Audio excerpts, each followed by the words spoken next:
মুহূর্তে যে গুরুত্বপূর্ণ আপডেট নিয়ে হাজির হয়েছি সেটা 2014 এবং 2017 টেট সংক্রান্ত যে মামলা হয়েছিল 2017 এবং 2014 টেট পাস প্রাথমিক টেট পাস পরীক্ষার্থীদের মধ্যে, সেই নিয়ে একটা মামলা এর রিভিউ হয়েছিল সুপ্রিম কোর্টে। সেই মামলা কিন্তু গতকাল খারিজ হয়ে গেছে। তো চলো বিস্তারিত সেই তথ্যটা জেনে নিই। দেখো, প্রাথমিক 39-29 অর্থাৎ 3929টি শূন্য পদে নিয়োগ নিয়ে বড়সড় সিদ্ধান্ত নিল সুপ্রিম কোর্ট। সুপ্রিম কোর্টের রায় পুনর্বিবেচনার আর্জি খারিজ হয়ে গেল। শীর্ষ আদালত জানিয়ে দিয়েছে আগের রায়ই বহাল থাকবে বলেছে শীর্ষ আদালত। মঙ্গলবার সুপ্রিম কোর্টের এম.এ. সুন্দরেশ এবং বিচারপতি প্রশান্ত কুমার মিশ্রর ডিভিশন বেঞ্চে সাফ জানায় শীর্ষ আদালতের পুরনো রায়ই বহাল থাকবে। ফলে রায় পুনর্বিবেচনার আর্জি খারিজ হয়ে গেছে সুপ্রিম কোর্টে। 2014 সালের টেটের ভিত্তিতে রাজ্য সরকার 2 দফায় শিক্ষক নিয়োগ হয়েছিল, একবার 2016 সালে এবং আরেকবার 2020 সালে। মোট 16,500 পদে নিয়োগের পরিকল্পনা ছিল রাজ্য সরকারের।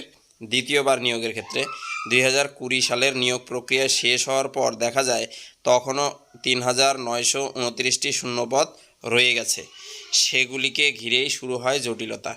এ নিয়ে মামলা হয় কলকাতা হাইকোর্টের তখনকার বিচারপতি অভিজিৎ গঙ্গোপাধ্যায় আদেশ দেন মামলাকারীদের মেধার ভিত্তিতে 3929টি শূন্যপদে নিয়োগ করতে হবে। অর্থাৎ যারা মামলা করেছিল তাদের মেধার ভিত্তিতেই এই শূন্যপদে নিয়োগ হবে। তবে এই রায়কে চ্যালেঞ্জ করেন। ওই রায় তখন মামলা করেছিল কিন্তু 2014 টেট প্রার্থীরা। তারপর 2017 যে টেট প্রার্থীরা আছে সেই রায়কে চ্যালেঞ্জ করে তারা কলকাতা হাইকোর্টের ডিভিশন বেঞ্চে যায়।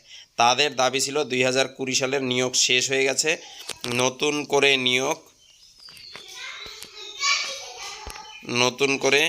নিয়োগ শুরু হোক। সেই নতুন নিয়োগে 2017 সালের টেট উত্তীর্ণদের সুযোগ দেওয়া হোক। আচ্ছা, তারা চেয়েছিল 2014 সাথে 2017রাও যেন সুযোগ পায়। ডিভিশন বেঞ্চ রায় দেয় 3929টি পদের জন্য শুধু 2014 টেট উত্তীর্ণরাই আবেদন করতে পারবেন। আচ্ছা, ডিভিশন বেঞ্চ কিন্তু ওই আগে সিঙ্গেল বেঞ্চের রায়কেই মান্যতা দেয়।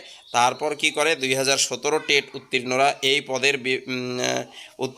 পদের জন্য বিবেচিত হবেন না। এই সিদ্ধান্তের বিরুদ্ধে এরপর 2017 সালের প্রার্থীরা সুপ্রিম কোর্টে যায়। 2024 সালের মে মাসে সুপ্রিম কোর্ট রায় দেয় 3929টি শূন্যপদকে ভবিষ্যতের নিয়োগের সঙ্গে যোগ করা হবে। অর্থাৎ ভবিষ্যতে যত নিয়োগ হবে সব ক্ষেত্রেই কিন্তু একে যোগ করা হবে। এই নিয়োগে সকলেই আবেদন করতে পারবে। নিয়োগের দরজা খোলা সকলের জন্য। সুপ্রিম কোর্টের এই রায় পুনর্বিবেচনার আর্জি জানায় 2014 সালের টেট উত্তীর্ণরা। তাদের দাবি ছিল হাইকোর্টের রায়কে মান্যতা দেওয়া হোক। আর এই আবেদন যে ছিল এই আবেদনই কিন্তু সেদিন খারিজ হয়ে গেছে। সুতরাং এই যে 3929টি যে শূন্যপদ রয়েছে এই শূন্যপদে যারা ইতিমধ্যে টেট উত্তীর্ণ রয়েছে পরবর্তী যে নিয়োগ হবে সেই নিয়োগের ক্ষেত্রে এই শূন্যপদ কিন্তু